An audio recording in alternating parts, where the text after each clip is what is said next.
All right, Bary, thanks so much. Let's take a look at what's trending on the web this morning. You can call them Lady A. After 14 years, the popular country group is dropping the Antebellum from their name.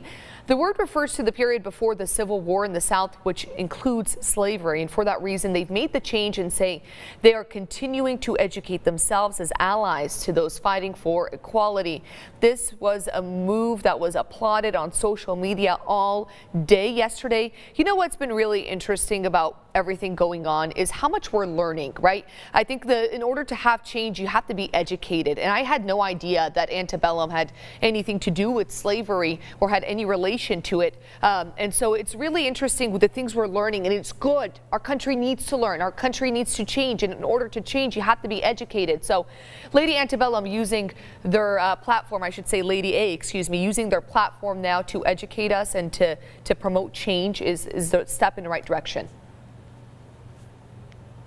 Oh, absolutely. It's a step in the right direction. We should always be striving to learn and continue to learn, and in some instances, relearn what history was like, or else we are doomed to repeat that. So this is a big step for Lady Antebellum, so Lady A now. A huge step forward for them. Big kudos to them, and I really hope that we as a society continue to learn, continue to look at ourselves every single day in the mirror and say, look, we can continue to learn, we can continue to get better, and this is just one of those steps to getting better. Well said, Bary.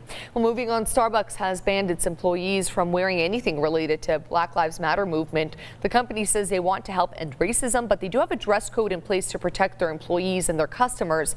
Now, the policy already existed before all this. It prohibits accessories that advocate for political, religious, or personal issues. Now, I can see wanting to protect your employees, maybe avoiding some altercations with customers and employees. I can see that, and not offending people when it comes to anything you're wearing.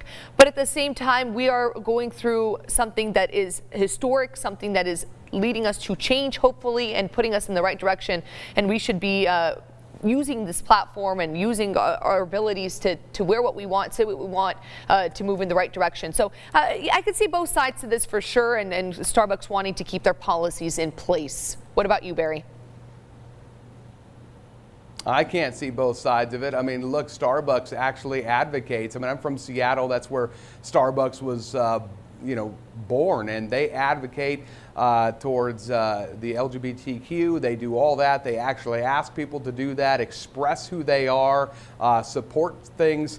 And for them not to support this movement and not allow this to happen, that is a major step backwards. I mean, we just talked about Lady A taking a major step forward to help us continually learn, and here's Starbucks taking a major step backwards. So shame on Starbucks for what they're doing and the stance that they're taking. I just hope that they reverse course and they do so rather quickly. That's a good point. I didn't think about that, all the other things that they do support and encourage. Well, finally, looking to work out but want to continue following CDC guidelines? Well, you can buy this Under Armour mask. They're helping you work out, but continue to follow the guidelines for $30. That seems a little bit absurd. That seems like a lot of money for a face mask, especially because they're being sold for like $2 everywhere these days. I can see, jumping on the hype and jumping on the recommendations to make some profit, but come on. I mean, not this time, not with this. Come on. No. It's a no for me. Look, I like to get out. I like to be out, go hiking. I like to go running a little bit.